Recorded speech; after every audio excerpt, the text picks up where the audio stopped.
Le centre commercial Paris 10 propose du 25 octobre au 1er novembre 2008 une animation baptisée Graines de lecteur. De conte en rencontre, l'objectif est de transmettre aux enfants et à leurs parents le goût de la lecture.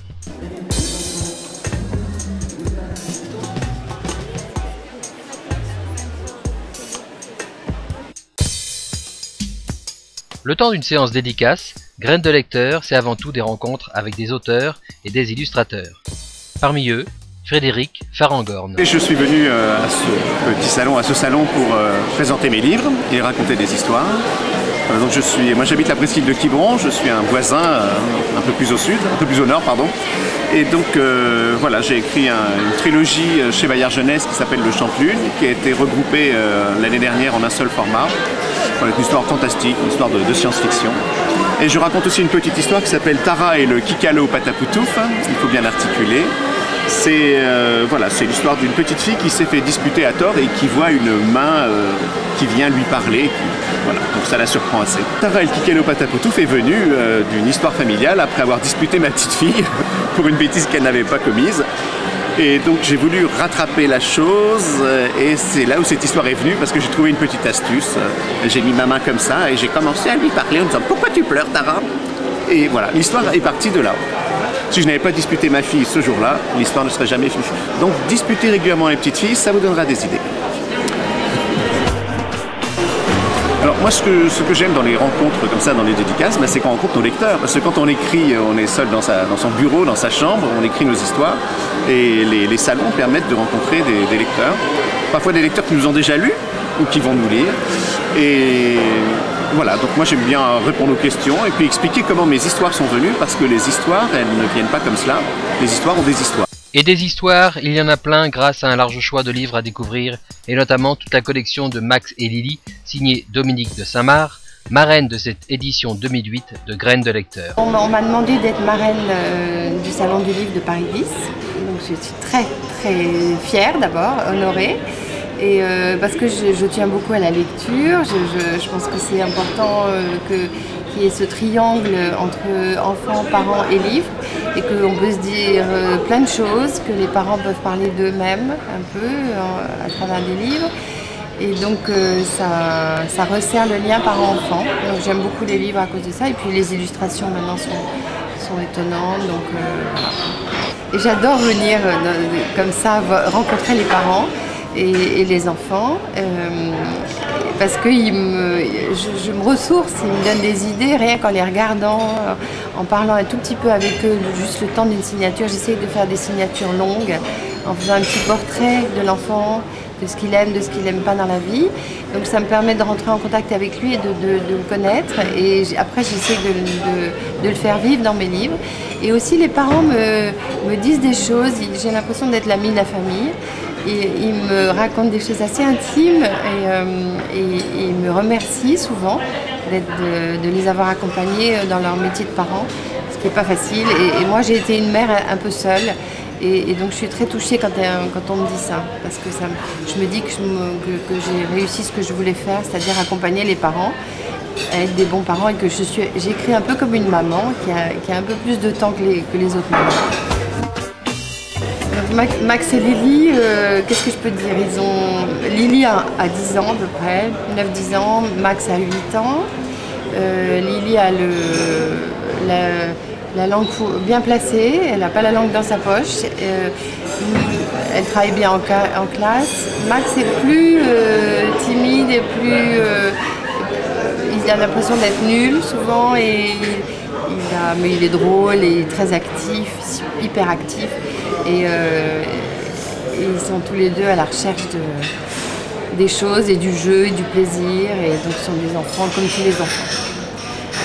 Sauf qu'ils ont des problèmes. Dans Max et Lily, il y a 87 livres, donc 87 problèmes, et il leur arrive tout le temps des choses.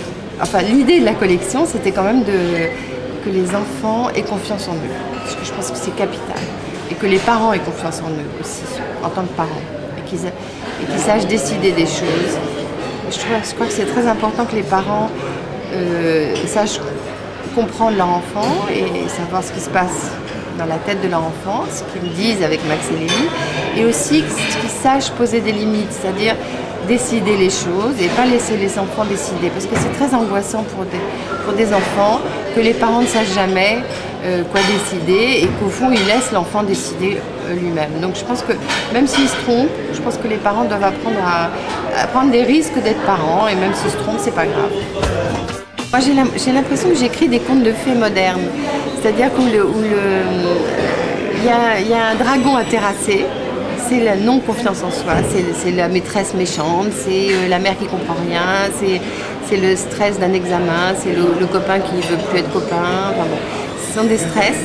Et à la fin, l'histoire se termine bien. Moi, j'écris des bandes dessinées qui se terminent toujours bien, mais où l'enfant a réussi à vaincre le dragon. Donc c'est comme des contes de fées modernes d'une certaine façon, mais il n'y a pas du tout de magique. C'est ça. Moi, j'aime beaucoup la réalité. Mais j'ai beaucoup aimé les contes de fées quand j'étais petite, mais je pense que les enfants ont besoin de réalité, qu'on leur dise la vérité, et puis de devenir de plus en plus intelligents. Moi, c'est quand même le but des livres, c'est l'intelligence, c'est la compréhension des choses, des êtres, des gens qui vous sont proches, et pour pouvoir être efficace dans la vie et bien communiquer, et dire ce qu'on ressent, et pas avoir de malentendus, pas être trop timide. Et donner le meilleur de soi-même, en fait, pendant le court moment où on est sur Terre. Voilà, pas perdre de temps. Outre les rencontres avec les auteurs, Graines de lecteurs propose plusieurs animations, comme des ateliers de coloriage, des lectures de contes, un spectacle interactif signé Bernard Fortin, ou encore une exposition du musée de l'imprimerie de Nantes pour découvrir les outils d'impression d'autrefois.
L'animation Graines de lecteurs accueille également des stands qui se dédient aussi aux enfants, mais de manière plus ludique. J'ai choisi la foire Graines de lecteurs pour exposer à Paris 10 parce que c'est une foire dédiée aux enfants et que moi, ma clientèle, ce sont des enfants, donc des parents forcément. Et voilà, donc c'est complémentaire à la lecture. Alors, Tribusique, c'est une boutique en ligne de création artistique pour enfants. Faite par des artistes nantais pour la plupart et un petit peu plus loin pour d'autres. C'est essentiellement des petites séries, c'est le concept des petites séries et des pièces uniques. Beaucoup de pièces uniques, à la fois dans la décoration murale, dans l'utilitaire aussi.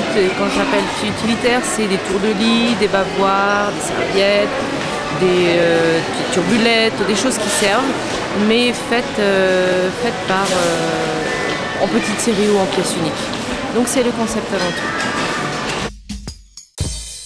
Si Graines de lecteurs permet aux petits et aux grands de se plonger dans l'univers du livre, que pensent les auteurs de l'avenir du conte pour enfants en particulier et du livre en général? L'avenir du livre pour enfants, on dit souvent que les enfants ne lisent pas. Moi je trouve qu'ils lisent énormément. Quand je repense à mon enfance à moi, dans mon école, on allait une fois par an à la bibliothèque. Les enfants, ils vont toutes les semaines dans le primaire.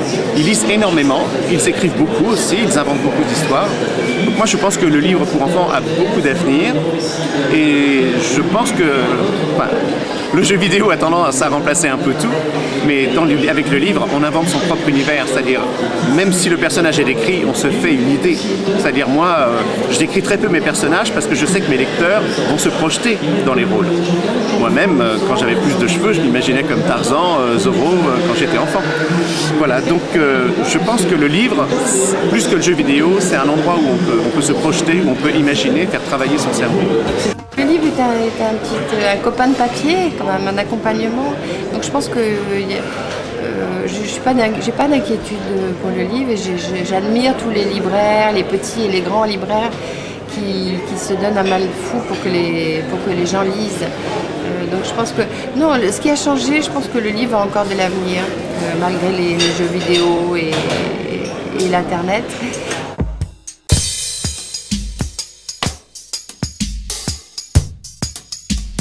Vous pouvez poursuivre cette découverte de la lecture toute l'année à Paris 10, notamment avec l'espace culturel Leclerc. Après Graines de lecteur, petits lecteurs deviendront grands, pourvu que les livres leur en donnent l'envie.